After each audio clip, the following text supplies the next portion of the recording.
স্নেহের ছাত্ররা, আজকে উচ্চ মাধ্যমিক সিলেবাসের 4 নম্বর কবিতা দি পোয়েট্রি অফ আর্থ, জন কিটসের লেখা, এটা নিয়ে আমরা আলোচনা করব এবং এর একটি প্রশ্ন নিয়ে আলোচনা করব। প্রথমে প্রশ্নটি আমরা আলোচনা করি, justify the title of the poem the poetry of আর্থ। 6 নম্বর আছে। এই প্রশ্নটি উচ্চ মাধ্যমিক পরীক্ষা 2018 সালে এসেছিল।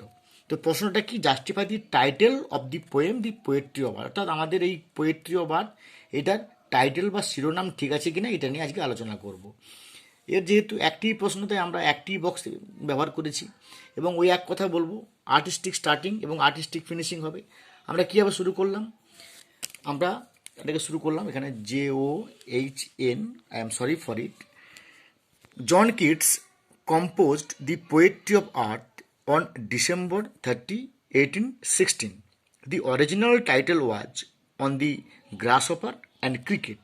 Later, this sonnet was entitled as The Poetry of Earth.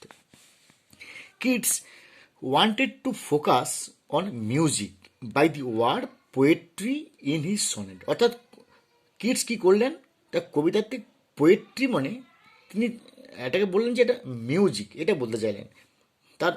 তিনি প্রথম নাম দিয়েছিলেন অন দি গ্রাস ওপার অ্যান্ড ক্রিকেট, তারপরে নাম দিলেন দি পোয়েট্রি অফ আর্থ, অর্থাৎ পোয়েট্রি মানে মিউজিক। আমরা এখানে একটা প্যারা ব্যবহার করলাম। Following the Italian style of sonnet composing and maintaining the Petrarchan form, the sonnet is divided into two parts, octave and sestet. The rhyme scheme records ABBA, ABBA, CDE, CDE. The octave portion elucidates that grasshopper is the harbinger of the summer, even when the nature's chosen musicians retire to the cool shade of the trees due to scorching heat of the sun.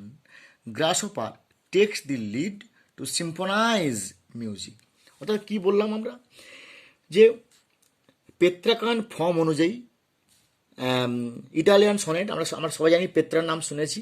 সেই পেত্রার কী করেছিলেন, octave and সিস্টের, octave মানে 8 line, সিস্টের মানে 6 line, তার ABBA, ABBA, CDE, CDE, সেটাকে মেনে এখানে গ্রাস hopper হচ্ছে হারবিঙ্গার, অর্থাৎ অগ্রদূত, গ্রীষ্মকালের অগ্রদূত, যেখানে প্রকৃতির যে নির্বাচিত গায়ক পাখিরা, এখানে মিউজিশিয়ানস মানে আমরা সং বার্ডসকে বলছি, এখানে সং বার্ডস লেখিনি, মিউজিশিয়ানস মানে সং বার্ডস, তারা যখন গরমের জন্য গাছের ছায়ায় আশ্রয় নেয়, grasshopper takes the lead to symphonise music, তখন গ্রাসহপার সেই গানটাকে সিম্ফোনাইজ করার জন্য সে কিন্তু অগ্রণী ভূমিকা নেয়। সিমিলারলি, একই রকমভাবে in winter when snow and frost forces the nature to forget music, cricket thrills his song as the musician of winter. একই রকমভাবে গ্রীষ্মকালে যখন স্নো এবং ফ্রস্ট প্রকৃতিকে বাধ্য করে গানকে ভুলে যেতে, ক্রিকেট তখন তার তীক্ষ্ণ আওয়াজের মধ্য দিয়ে জানায় যে সে হচ্ছে শীতকালের মিউজিশিয়ানস।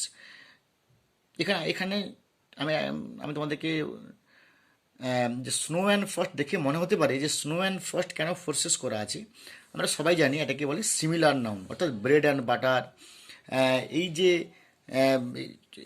এগুলোর নাম হচ্ছে সিমিলার নাউন, সেই জন্য সিমিলার নাউনের নিয়ম অনুযায়ী এটা এক বচন ফোর্সেস হয়েছে। এরপরে both the octave and sestet start by the poetry of earth and it encompasses the central idea of the poem, so it means that the music of the earth is never ending, hence the title is apt and justified. Apt and justified, আমরা এখানে কি জানলাম, যে octave এবং সিস্টেড দুটোই কিন্তু দি poetry of আর্থ দিয়ে শুরু হচ্ছে, আর আমাদের কবিতার নামও পোয়েট্রি অফ আর্থ, যেটা এনকম্পাসেস মানে যেটা পুরোপুরি ঘোষণা করছে central idea of the poem, অর্থাৎ আমাদের কবিতার যে বিষয়বস্তু, কবিতার যে সেন্ট্রাল আইডিয়া, মূল বিষয়বস্তুটাই কিন্তু অক্টেভ দিয়েও শুরু হচ্ছে পোয়েট্রি অফ আর্থ, সিস্টের দিয়েও শুরু হচ্ছে পোয়েট্রি অফ আর্থ। তার মানে এটা মানে করতে চাচ্ছে যে এই পৃথিবীর গান কখনো থেমে থাকে না, তাই এই টাইটেলটা অ্যাপ্ট অ্যান্ড জাস্টিফাইড। এইভাবে আমরা 6 নম্বরে একটি প্রশ্ন আর্টিস্টিক স্টার্টিং করলাম এবং এখানে আর্টিস্টিক ফিনিশিং করলাম। এইভাবে আমরা পরীক্ষার প্রশ্নকে উত্তর দেব। তো ছাত্র এবং ছাত্রীরা আজকে আমাদের এইটুকুই ভিডিও ছিল। এরপরে ভিডিওতে আমি খুব শীঘ্রই ড্রামা দি প্রপোজাল নিয়ে আলোচনা করব এবং সেখানে একটি বা দুটি প্রশ্ন নিয়ে আলোচনা করব। আজকে এই পর্যন্তই। ভালো থেকো, বাই বাই।